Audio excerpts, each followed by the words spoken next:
Hey guys, രാവിലെ തന്നെ വണ്ടിയെടുത്ത് ഞാനും ഇവനും കൂടി മലരിക്കലേക്ക് പോവുകയാണ്. നേരത്തെ പോകണമെന്ന് തീരുമാനിച്ചെങ്കിലും ഇറങ്ങിയപ്പോൾ നല്ല രീതിയിൽ താമസിച്ചു. അതുകൊണ്ട് തന്നെ മനസ്സില്ല മനസ്സോടെയാണ് ഞങ്ങൾ വീട്ടിൽ നിന്ന് ഇറങ്ങിയത്. പക്ഷെ മലരിക്കലേക്ക് പോകുന്ന റൂട്ട് ഭയങ്കര അടിപൊളിയാണ് കേട്ടോ. റോഡിന് രണ്ട് സൈഡ് മരങ്ങളും വയലുകളും തോടും പിന്നെ കുറെ പാലങ്ങളൊക്കെ കയറി വേണം നമുക്ക് പോകാൻ. ഈ പാലത്തിൽ നിന്നൊക്കെയുള്ള വ്യൂ ഒരു രക്ഷയില്ല, അടിപൊളിയാണ് കേട്ടോ. അങ്ങനെ കാഴ്ചകളൊക്കെ കണ്ട് മുന്നോട്ട് പോയി നമ്മൾ അങ്ങനെ ടൗണിൽ എത്തിയിരിക്കുകയാണ്. ഈ കാണുന്ന പാലാണ് കോണത്താറ്റ് പാലം. കുറെ നാളായി ഇതിന്റെ പണി തുടങ്ങിയിട്ടെങ്കിലും ഇപ്പോഴാണ് പാലം തുറന്നു കൊടുത്തത്. അതും വൺവയാണ് കേട്ടോ. അങ്ങനെ പാലം കയറി ഇറങ്ങി മുന്നോട്ട് പോകുമ്പോഴും ചുറ്റും നെൽപ്പാടങ്ങളാണ് നമുക്ക് കാണാൻ സാധിക്കുന്നത്. ആ നെൽപ്പാടങ്ങൾക്ക് നടുവിലൂടെ ഒരു വര വരച്ച പോലെയാണ് നമ്മുടെ ഈ റോഡ്. അങ്ങനെ നമ്മൾ അവസാനം മലരിക്കൽ എത്തിയിരിക്കുകയാണ് സുഹൃത്തുക്കളെ.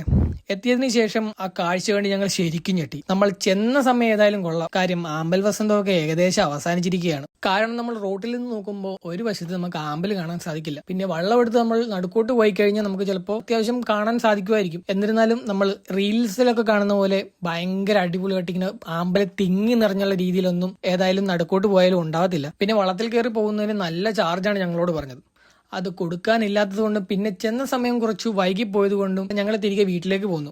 പോരുന്ന വഴിക്ക് ഈ പാലത്തിൽ നമ്മൾ വണ്ടി വെറുതെ നിർത്തിയപ്പോഴാണ് ഒരു കാഴ്ച കണ്ടത്. രണ്ട് സൈഡിലും മരങ്ങൾ തിങ്ങി നിറഞ്ഞു നിൽക്കുന്ന ഒരു ചെറിയ തോട്. ആ തോട്ടിൽ കൂടി നമ്മുടെ പഴയ തടി കൊണ്ടുള്ള സർക്കാർ ബോട്ട് വരുന്ന കാഴ്ച അതങ്ങനെ കണ്ടു നിൽക്കാൻ തന്നെ ഭയങ്കര അടിപൊളിയാണ്. ഈ ബോട്ട് ശരിക്കും ആലപ്പുഴ കോട്ടയം റൂട്ടിൽ ഡെയിലി ഫെറി സർവീസ് നടത്തുന്നതാണ്. അപ്പോൾ മറക്കാതെ സബ്സ്ക്രൈബ് കൂടി ചെയ്യണേ. Okay, bye bye guys.